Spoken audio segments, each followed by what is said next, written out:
मराठा आरक्षण जाहीर होणं या आरक्षणाच्या प्रवासातला महत्त्वाचा टप्पा आहेच, मात्र त्याहीपेक्षा महत्त्वाचा टप्पा असणार आहे तो म्हणजे आरक्षण कोर्टात टिकण्याचा।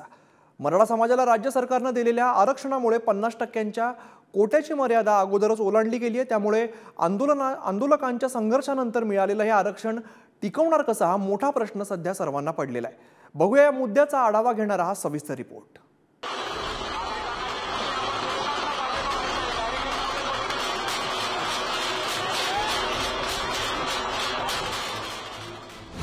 राज्य सरकारने मराठा आरक्षणाचा गुलाल उधळला, मात्र मुख्यमंत्री आणि उपमुख्यमंत्र्यांच्या अंगावरील विजयाचा गुलाल कायम राहणार का हा प्रश्न आहे। कारण मराठा आरक्षणामुळे राज्यातील आरक्षणाचा कोटा सध्या 52% पुढे गेलाय। त्यामुळे कायद्याच्या कसोटीवर आरक्षण टिकणार का याबाबत संभ्रम आहे। मूळ आरक्षण 52%, EWS 10%, मराठा आरक्षण 10%, एकूण आरक्षण 72%। आणि आम्ही तर कोर्टात जाणारच।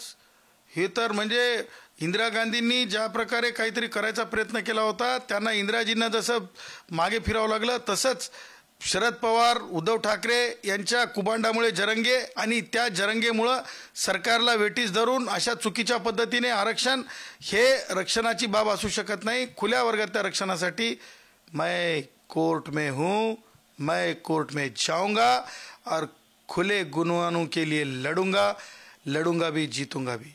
माझी भूमिका स्वच्छ असते, स्पष्ट असते आणि त्यामुळे मला सांगायचं की आजचा दिवस आहे ना, हा दिवस म्हणजे डेमोक्रेसीच्या मंदिरामध्ये असं काही करण्यात आलं की जे सामाजिक मागास नाहीत माझे भाऊ, कारण ते जे रिपोर्ट आहे तो रिपोर्टच चुकीच्या पद्धतीने with not proper due process of law नियुक्ती जी आहे ज्या अध्यक्ष म्हणून केली होती सुकरे साहेबांची, ती सुद्धा त्यांच्या निवृत्तीच्या नंतर कार्यकर्ता स्वरूप काम करताना जरंगेसोबत पाहिलेले होते। अशा व्यक्तीकडून आपण कार्यकर्त्याचा रिपोर्ट म्हणू शकतो आणि त्या रिपोर्टवर आमच्यासारख्याला आमचं विरोधी मत आहे, आमचं मत मांडू दिलं नाही, आमचं ऐकलं नाही।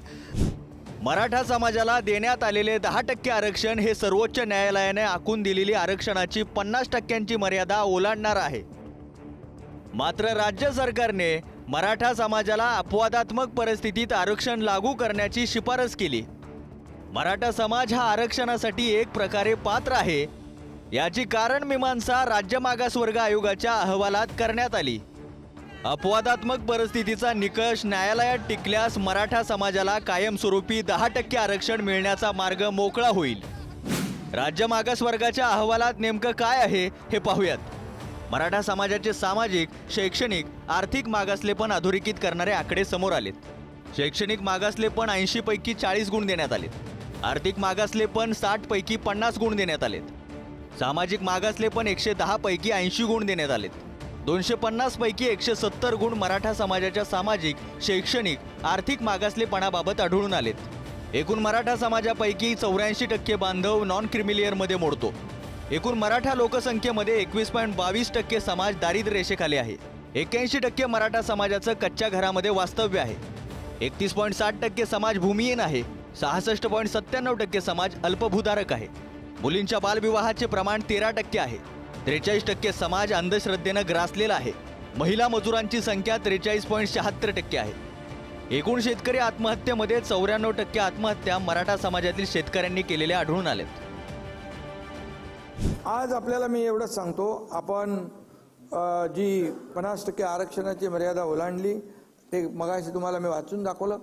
कोर्टाने आपल्याला, सुप्रीम कोर्टाने पण ते आपल्याला अधिकार दिले आणि तो आपला अधिकार आहे आणि म्हणून यामध्ये आपण हा जो कायदा करतोय तो पूर्णपणे टिकेल आणि कायदेशीर निकषावर टिकून राहील या बाबतीमध्ये आपण शंका बाळगण्याचं कारण नाही।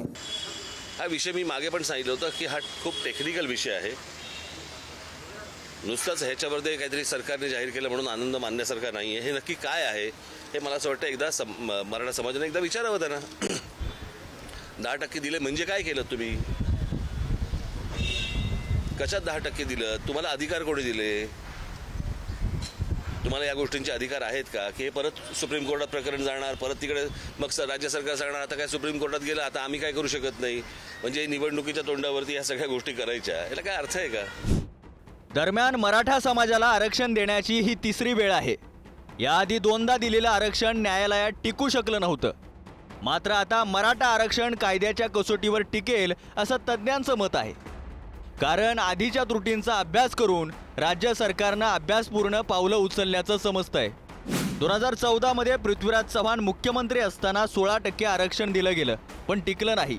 2018 मध्ये देवेंद्र फडणवीस मुख्यमंत्री असताना नोकरीत 12% आणि शिक्षणात 13% आरक्षण दिलं गेलं, पण सर्वोच्च न्यायालयात ते टिकलं नाही। 2024 मध्ये एकनाथ शिंदेंकडून 10% आरक्षण दिलं गेलं, पण ते कोर्टात टिकणार का हे आता पाहावं लागेल। जास्त करून ओपनसाठीच आहे, कारण ओपन समाजाचे लोक पण EWS मार्फत जे सगळीकडे लागू आहे ऑल ओव्हर इंडिया, सुप्रीम कोर्टाने पण ते वैध ठरवलं आहे। त्यामुळे ते 10% कुठलाही समाज त्याचा लाभ घेऊ शकेल ओपनमधला, आणि त्यांना फक्त दाखवावं लागेल की त्यांचा इन्कम 8 लाखापेक्षा कमी आहे। जो आज महाराष्ट्रात कायदा पारित झाला आहे तो मराठा समाज 10% लाभ घेऊ शकेल, आणि जे सगळे सोयऱ्यांमार्फत कुणबीमध्ये जातील जेव्हा कधी अंमलबजावणी होईल अधिसूचनेची, ते OBC मार्फत आरक्षणाचा लाभ घेऊ शकतील।